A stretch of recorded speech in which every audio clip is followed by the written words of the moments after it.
What's good, YouTube? It's your boy Humble Warrior. It's been a while, guys. Haven't really had much, I guess you could say, to talk about on video. That's why I've been doing all these shorts. But Travis Hunter, I'm not familiar with how long ago this was stated by him, but he stated that he could play 100% of the snaps in the NFL on both sides of the ball.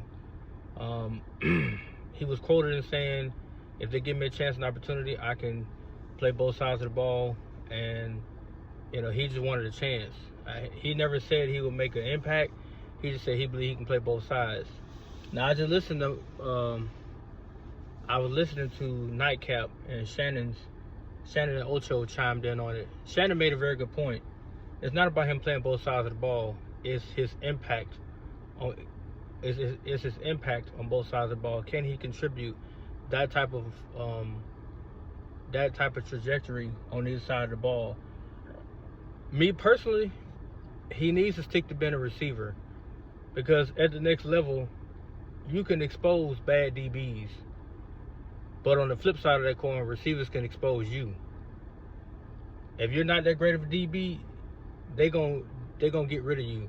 You're gonna be sitting on that bench. So for him, the confidence is very high, but the moment somebody goes out there and put numbers on his head on the defensive side of the ball, and he can't do the same to their opposing DB, then guess what? His confidence is gonna get humbled. It will start to crack.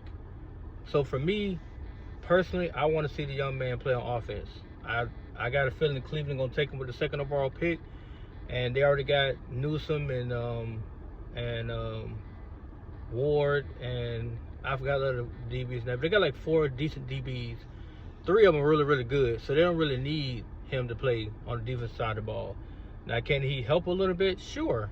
Sprinkle him in on a few packages here and there, preferably a nickel package where he's a slot corner, something like that. You don't put him on the island with JJ or Tyreek Hill or Waddle or Jamar Chase or DK Metcalf. Any of those guys, you don't do that to him, because he's a rookie and they're gonna completely take advantage of him.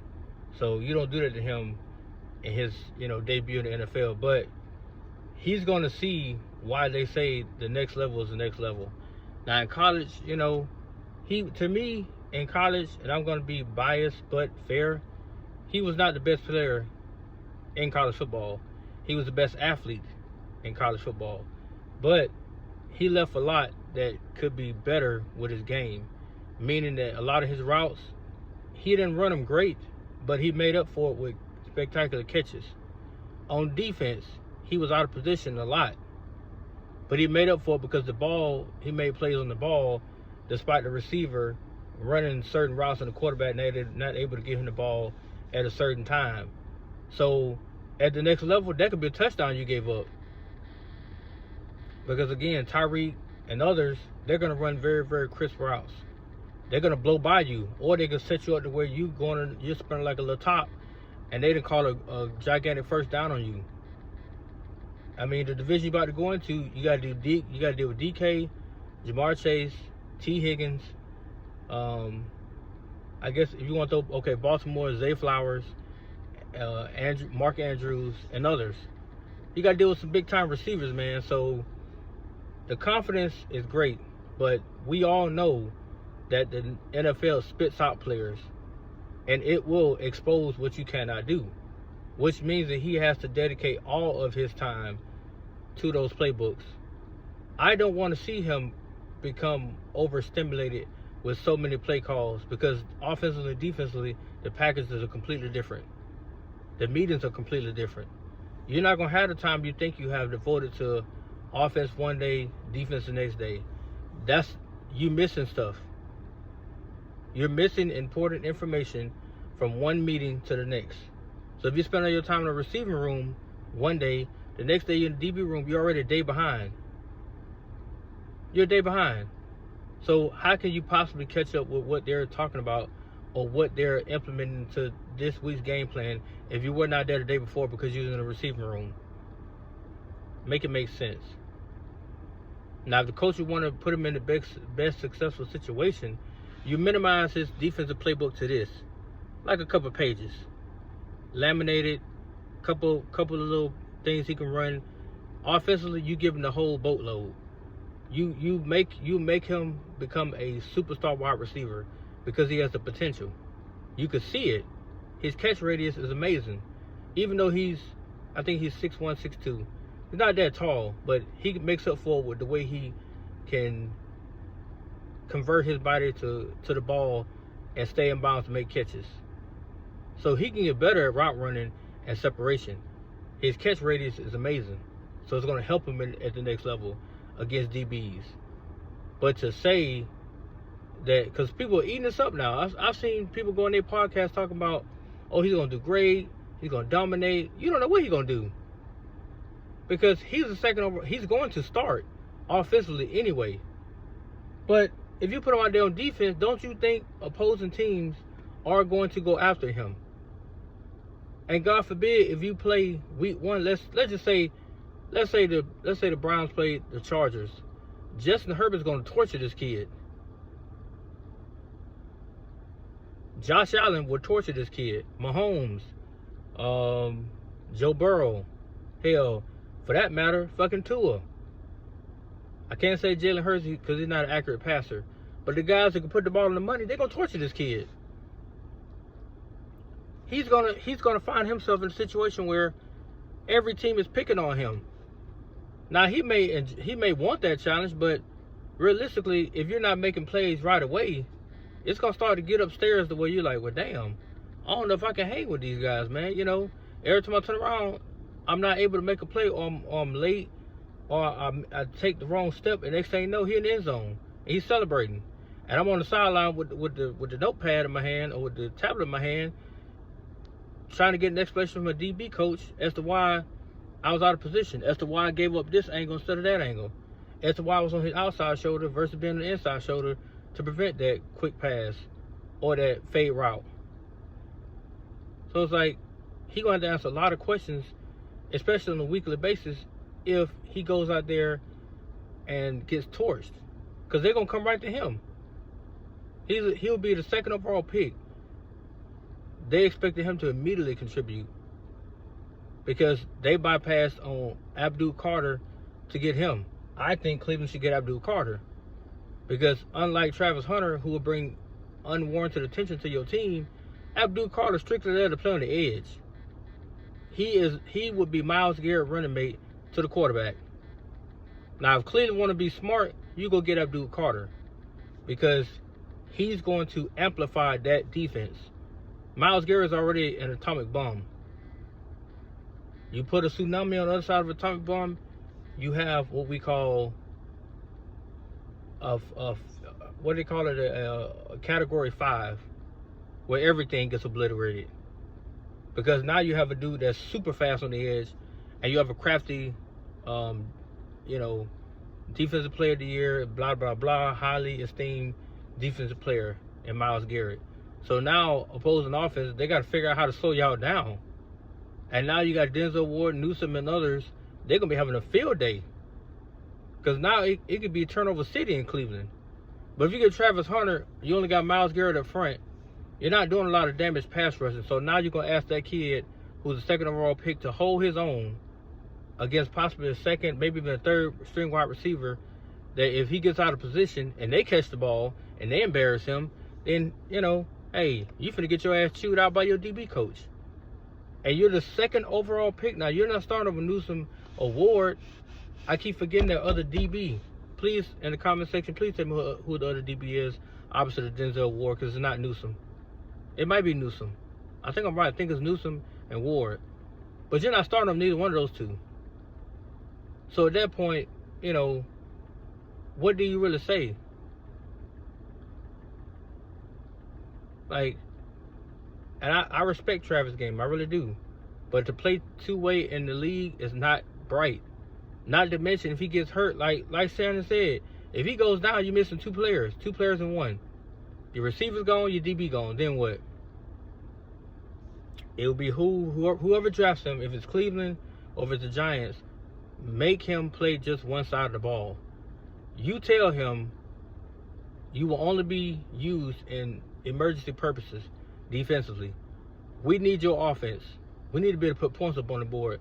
The league has gone away from this defensive mindset BS. They want to score. You came here to score touchdowns. We don't care about you picking the ball off. We don't care about that. We got guys out here for that. If you believe you're better than them, then we'll switch his defense and you can just focus on defense. But he wants to touch the ball, so. But if I was them, I would not sit here and play this game with him, because you're going to bring more scrutiny and more publicity for the wrong reason.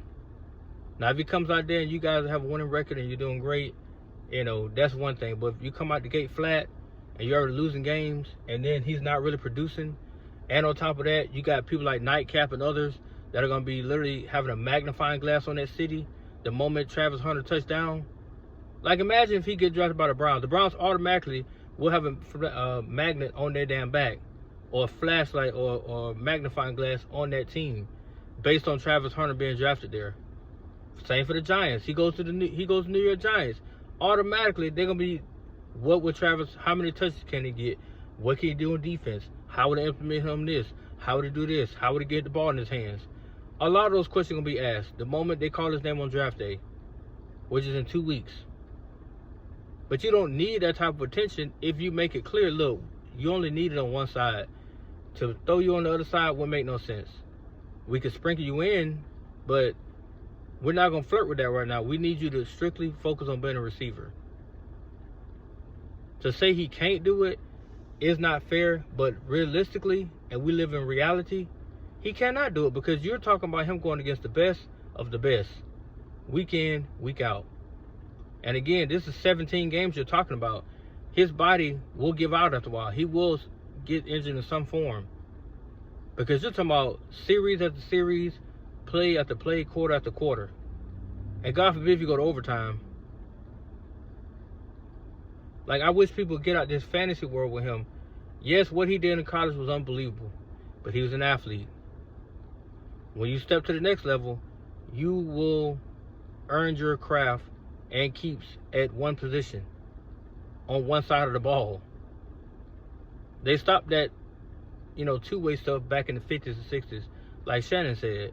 Nowadays, whatever you're drafted to be, that's what you're gonna be. So why would we flirt back and forth with playing both sides of the ball? It's not that fun, and it's overly exerting and exhausting. As phenomenal as Travis Hunter is as an athlete, he needs to strictly become a receiver, because he can get better, get stronger, get a little bit faster, and he can carve his niche in the league by making yards, getting catches, getting touchdowns. You're not going to put much of a dent in the league if you're strictly trying to do both sides of the ball and fill up a stat sheet from both categories, because one of those sides are going to suffer. And think about it like this. If you're playing receiver for 3 series, or for 3 plays, or if you go longer, let's say if you go 12 play drive. 12 plays, that's a lot of plays to run. And let's say you get 2 or 3 targets. Hell, let's just say he gets 7, 8 targets. You can hit all those 7, 8 times. Now let's flip the script. You go back on defense. Let's say your team give up a 17 play drive. That's 29 plays in 1 quarter. You want to double that by the second and third? Your body going to be like, hey. I can't keep doing this.